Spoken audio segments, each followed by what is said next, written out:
He had just graduated South Gwinnett High School and was getting together with some of his friends like they did usually every weekend. And I was in here on the telephone with one of my girlfriends, and I heard a horn honk outside, and they were picking him up. His buddies were picking him up to go over to his friend's house, and it was just another afternoon, that summer afternoon, with them being out of school. And as he was leaving, he said, "I love you, Mom." And I said, "I love you too," but I didn't say it loud because I didn't want to scream into the phone that I was on. So he didn't hear me, so he said it again. "I love you, Mom." I said, "I love you too, honey." And that was the last time we spoke to each other. So he had just graduated, like I said, from South Gwinnett High School. He was going into the Marine Corps. And I was excited about him doing that, and I spent a lot of extra time doting on him because I knew he was going to be leaving soon. So I'd bring him breakfast in bed and stuff like that. And he was a great kid. He was very funny. He wasn't in any clique at school. He had friends from every area of school. And his sister they were very close. They were 20 months apart. And we had a good life. Everything was great. And so the morning of June 8th, I got up early, and they have a curfew in Gwinnett County where you have to be home between midnight and 6 a.m. You can't be on the road. So I knew if he didn't come home by midnight, he would be home the next morning. And the next morning I got up at about 7:15, and I was making coffee, and the doorbell rang. And I thought, well, that's weird. It was, 7 o'clock in the morning. And I went to the door, and on either side of the front door, there are the skylights, the little side lights. And I could see a uniform through the window. And I thought, well, that's weird. But it didn't occur to me that anything bad had happened, because I felt like stuff like that didn't happen to us. It happened to other people, but not us. So I went to the door and answered the door, and it was two uniformed officers and one gentleman in a white polo shirt. And I invited him in, and I remember thinking to myself, wow, this must be really serious, because they looked very stern, and I still didn't think anything bad had happened. So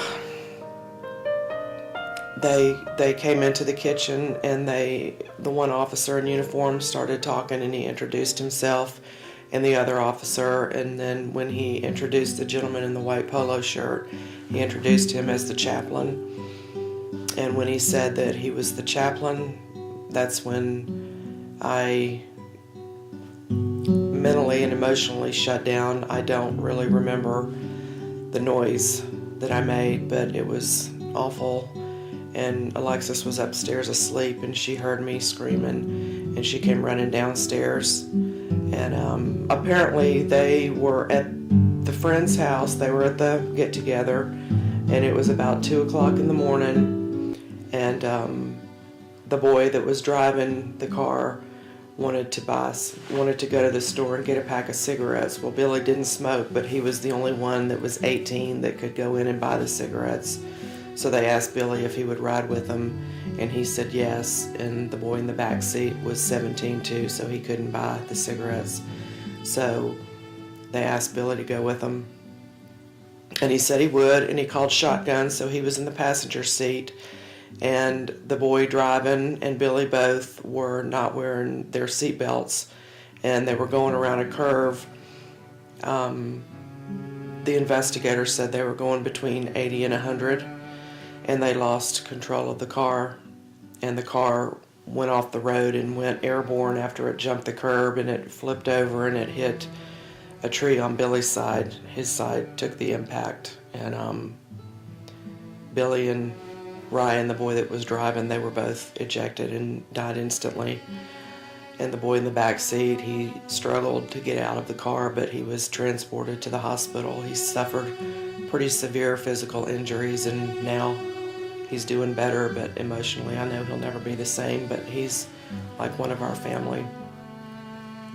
A lot of it is kind of blurry and vague, but I remember people bringing stuff, and one of the things that someone brought was his right tennis shoe, and I didn't get any of the clothes or anything he had on, but I got this tennis shoe, and I don't know where the other one is, but this silly shoe brings me a lot of comfort because I know it's the last thing he had on, and it sounds crazy, but I cherish this tennis shoe.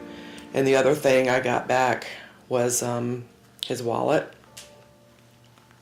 One of the officers that was standing in the kitchen when they came over, he had a clipboard in his hand, and I remember looking at the clipboard and seeing Billy's license clipped on top of it.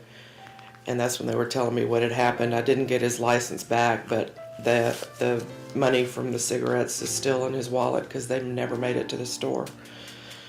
So I keep these things together.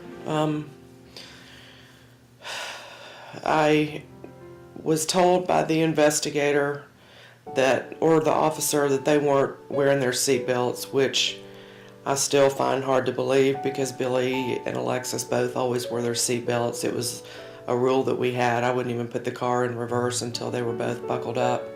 And when they told me that Billy wasn't wearing his seatbelt, I argued with them because I found it so hard to believe. Because as parents, we think that kids do with their friends what they do with us, which is make right choices and make smart decisions, but obviously that's not always the case. So I say that one of the first things when I see him in heaven is I'm going to ask him, why didn't you have your seatbelt on? Maybe it was just because it was a short distance, or whatever the reason. That could have saved his life. I don't know what condition he would have been in if that would have been a survivable accident, but I would rather have him here and have to change his feeding tube or his diaper for the rest of his life than him be gone. But I'll never know. The first year was the hardest. Alexis slept with me in my bed every night because as long as we were busy during the day, it wasn't quite as bad, but at night when the lights were off, that's when she and I would do our talking and crying and everything. And the first year, everything is the first without him, first Halloween, first Thanksgiving, first Christmas, and there's always that empty chair at the table that you just can't hardly bear to look at it. I remember in the beginning I felt guilty if I laughed out loud, but I mean it never goes away. It's just, there's like a hole in your heart that just, I don't know,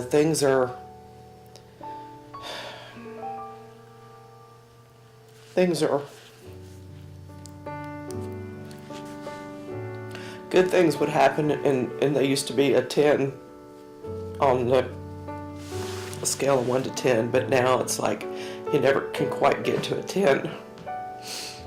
Sorry.